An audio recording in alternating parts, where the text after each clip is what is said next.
everyone, and welcome to another edition of Hashtag Ask Cesar for FutMexNation. Like usual, we got plenty of questions to go through, so let's see what you guys sent me this week. So our first question comes from @FootballMatty, who asks, do you think Jemez should continue or leave Cruz Azul? No, keep him. Keep him. It's only been 7 games. I know they haven't been the best games, but he's only been there for 7 matches in charge of Cruz Azul. This is a manager who brings a European experience. This is a manager who inherited a team which wasn't exactly powerful beforehand. No, I think you got to give Jemez a little bit more time. At the least, give him 1 full season. Our second question comes from @2even, who asks, of the Mexican teams in Concachampions, who do you rather see play and who do you think would do better in the Club World Cup? I think the easy answer here and the most practical answer is Tigres. You know, at their very best. I know they've been struggling this season. I know they didn't win last night's Concachampions match against Pumas, but I think at their very, very best, you can't think of a more talented squad or roster in the entire Western Hemisphere, you know, in all of the Americas. It's just that team is completely stacked, and I think it would be fascinating to see them go to the Club World Cup. I'm not saying they're going to win it. They're probably going to stumble against a big team, but I think that they would have a decent chance of doing well. So yeah, I think I'm going to say it's the easy answer. I'm going to say it's Tigres. So our next question comes from @Cortez818, who asks, better footballer, Orbelin Pineda or Irving Lozano?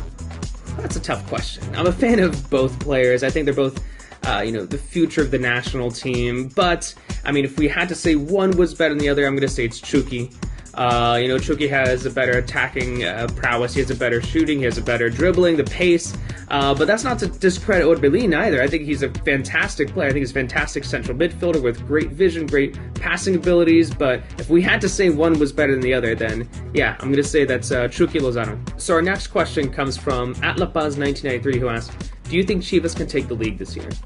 Yeah, why not? They're doing quite well this season. They're playing some very exciting attack-minded soccer, and it's pushed them up to 2nd place. So I'm going to say, yeah, I think this could be. I'm not going to say it will be. I'm going to say it could be because there are other contenders out there who are pushing for that spot as well. You can say Toluca, who is currently in 1st place, has a decent chance. Xolos, who also has a very exciting attack. To an extent, other teams like Monterrey and Pachuca, and we can't count out América or Tigres just yet. They can still make a late push, and as we know in Liga MX, if you win a few games, especially at the very end of the season, if you go in with that momentum, it can lead to a title in the Liga. So yes, I think Chivas have a decent chance, but we have to keep in mind that you can make the same argument for a number of other Liga MX teams. So our final question comes from @Alejandro Peña, who asks, how patient do you think Necaxa will be with Alfonso Sosa should they lose another game? I mean, looking ahead to this weekend, we have to keep in mind that they're taking on a Santos Laguna side, which has yet to lose a match so far in the Clausura. So even if they're to lose that one, or perhaps even the next couple of matches, maybe he'll be in hot water, but I'm guessing they're going to give him until the end of the season. And I'm saying that just because of how well he did with the team last year. I mean, this is also a fickle and unpredictable Liga MX setup where coaches get turned over and fired over nothing. So you never really know, but my gut feeling is that, as I mentioned, is that they're going to stick with him at least until the end of the season. Thank you to everyone who watched this. Thank you to everyone especially who sent me your questions. Sorry if I couldn't get to them. But if you want to take part in the fun next week, be sure to keep an eye on Twitter on next Thursday. I'll be sending out some tweets where I ask you guys to send me your questions. And until then, I'll be seeing you all in next week's edition of Hashtag Ask Cesar for FutMexNation.